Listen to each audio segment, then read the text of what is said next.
Sardar Vallabhbhai Patel international એરપોર્ટના terminal 2 પર એક નવું આકર્ષણ ઉમેરાયું ત્યારે મુસાફરોને થશે શહેરની વાઇબ્રન્ટ એનર્જીનો અનુભવ। એસવીપીઆઈ એરપોર્ટના ટર્મિનલ 2 એરાઇવલ્સ ખાતે એક નવા આકર્ષક આર્ટ ઇન્સ્ટોલેશનનું અનાવરણ કરવામાં આવ્યું છે। મુસાફરોને શહેરની વાઇબ્રન્ટ એનર્જીનો અનુભવ કરાવતા તે ડિઝાઇન કરવામાં આવ્યું છે। હલચલ વોલ ધાતુની એક અદ્ભુત શિલ્પ છે, જેમાં ભારતની પ્રથમ વર્લ્ડ હેરિટેજ સિટી અમદાવાદના સ્થાપત્યની સુંદરતા અને રોજિંદા જીવનનું નિરૂપણ કરવામાં આવ્યું છે। હલચલ વોલ અમદાવાદની કળા, પરંપરાઓ અને સમૃદ્ધ વારસાને પ્રતિબિંબિત કરે છે।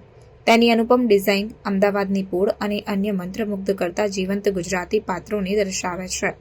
શિલ્પની પાછળ ફેબ્રિકની વહેતી નદી સાબરમતી નદીનું નિરૂપણ છે। 15મી સદીમાં અમદાવાદની સ્થાપના થઈ ત્યારથી તે અમદાવાદનું અભિન્ન અંગ છે। પરંપરાગત ડાબુ આર્ટનો ઉપયોગ કરીને તેને બનાવવામાં આવી છે। તેના ફેબ્રિકમાં સ્થાનિક કલાત્મકતાનો સ્પર્શ છે। અમદાવાદના વારસા અને વર્તમાનની તે ગાથા વર્ણવે છે। પ્રાર્થના સંદેશ ન્યૂઝની તમામ લેટેસ્ટ અપડેટ્સ માટે ચેનલને હમણાં જ લાઇક, શેર અને સબસ્ક્રાઇબ કરો।